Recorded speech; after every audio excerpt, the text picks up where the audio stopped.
中国在055驱逐舰上取得了怎样的发展，将发挥出怎样的作用？随着首批8艘055驱逐舰即将全部完成服役，对于中国海军的发展有怎样的意义？近年来，由于中国海军的发展需要，这就使中国加快了对军舰的建造，以此来进一步加快本国海军的发展。而关于中国军舰的发展，其中055驱逐舰就受到了外界的广泛关注。这主要是由于其具有的超强实力，而且甚至也已经超过了美国朱姆沃尔特级驱逐舰，成为了世界最强战舰，因此使其成为了外界关注的焦点。而关于中国055驱逐舰，我们都知道，中国首批共建造了8艘055驱逐舰，而且现如今已经全部完成建造，并陆续都已经正式服役于中国海军。此外，关于这8艘055驱逐舰也已经都完成了命名，它们的名字分别是101舰南昌、102舰拉萨、103舰鞍山、104舰无锡、105舰大连、106舰延安、107舰遵义和108舰咸阳。这就构成了中国首批8艘055驱逐舰，并为中国海军的发展注入新的活力。此外，101舰南昌、102舰拉萨这2艘055驱逐舰作为这8艘055驱逐舰的代表，已经率先完成了服役，并已经完全形成了战力，而且也已经可以远赴重洋执行任务。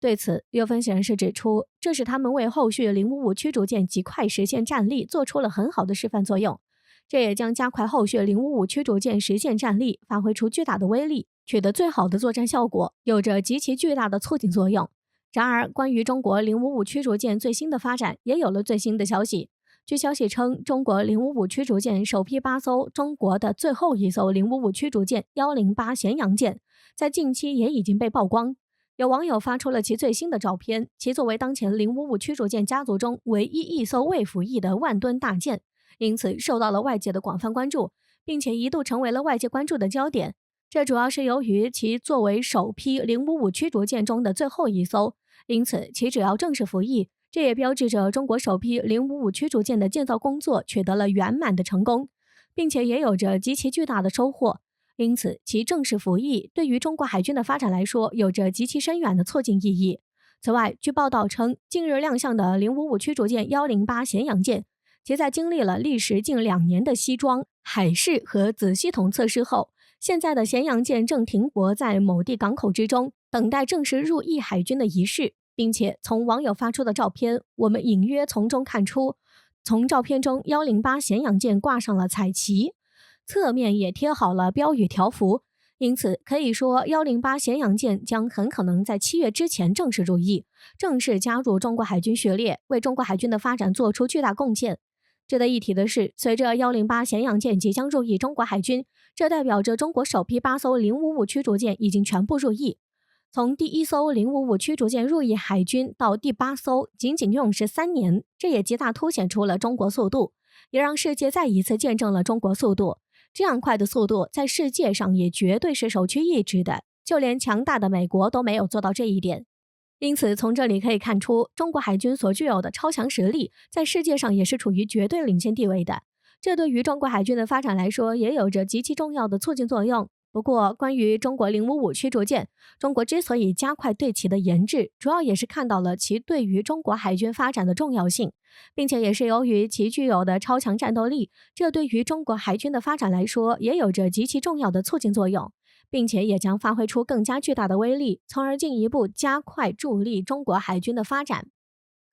值得一提的是，由于055驱逐舰有更多的整合性船体，这就使其的满载排水量远比美国阿利伯克级驱逐舰或是提康德罗加级巡洋舰大，甚至可能大出多达1/3。此外，由于055驱逐舰的吨位接近于巡洋舰，并且能够发挥出作战能力远超一般驱逐舰，就算对比美日同类型舰艇，也有着不小的优势。不仅如此，其还具备先进的信息化水平和强大的武备系统，这也成为了055驱逐舰克敌制胜的法宝。然而，在设计方面，055驱逐舰采用了传统的船体设计，加上独特的隐形特性，如封闭式舰首将细薄点、锚链与其他装备都藏在船身内，而它的舰首武器采用类似 052C、052D 的配置，这就是主炮在最前方，接着是舰首64单元垂直发射系统，而后是1130型30毫米近排武器系统。055的垂直发射装置沿用了 052D 驱逐舰的成熟型号，但数量增加到了112个单元，这就相较于之前的 052D 驱逐舰有了很大的提升。这使其可以搭载包括海红旗9B 远程防空飞弹、鹰击 18A 反舰飞弹、反潜助飞鱼雷，还有对陆攻击巡航导弹等，以执行防空、反舰、反潜与对陆攻击任务等。更为重要的是，随着中国现代化的飞速发展，中国便在055大型驱逐舰上安装了一体化桅杆，并借助其综合化射频管理技术，使055驱逐舰上的各种作战需要的设备都能够以较高的密度来集中安装，以此大大扩大了舰船上的使用空间，并使它们得到妥善保护。这使055驱逐舰拥有较高的隐身性能，使其上的各种装备都能够采取隐藏式设计，并大大降低了雷达反射面积，尤其是对雷达截面积的减少作用十分明显，也极大提高了055驱逐舰的隐身性和安全性。所以，中国055驱逐舰在安装了一体化桅杆后，极大减少了055驱逐舰上部结构的重量，从而极大优化了055大型驱逐舰的结构布局，并节省了大量时间，也能够大幅度地增强055大型驱逐舰的作战能力。因此，055型驱逐舰的标志就是采用了综合射频技术，并直接应用了塔形一体式桅杆，从而可以将电子支援系统、电子对抗系统、X 波段火控雷达、信标应答系统、数据链系统、导航通信系统等电子系统的天线全部集成在一起。这在一定程度上大大提高了055驱逐舰的态势感知和信息作战能力，也能够更好发挥出其巨大的战斗力，并能够起到最好的作战效果。随着055驱逐舰108咸阳舰正式完成服役，这也标志着中国首批8艘055驱逐舰的建造工作取得了圆满成功。这也使中国将继续加快对第二批055驱逐舰的研制，这对于中国海军的发展来说将是巨大的飞跃，这也将在很大程度上大大加快了中国海军的飞快发展。值得一提的是，中国已经开始了第二批驱逐舰的建造，而且此次又是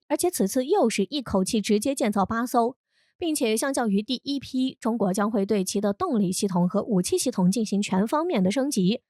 甚至还将注重于全电动力推进系统，以便可以在第二批055驱逐舰上装备激光武器和电磁炮系统，以此来极大提升其作战能力，并使其具备更加巨大的威力，能够在激烈的海战中占据着更加巨大的优势，并发挥出更加强大的破坏力。因此，中国对于055驱逐舰的发展肯定是不会停止的，反而是继续加快对其的研制。中国首批8艘055驱逐舰的建造，这只是中国的一个尝试，在后续055驱逐舰的建造上将会使用更多先进的技术，而且建造速度也会不断加快。对此，我们一起来期待吧。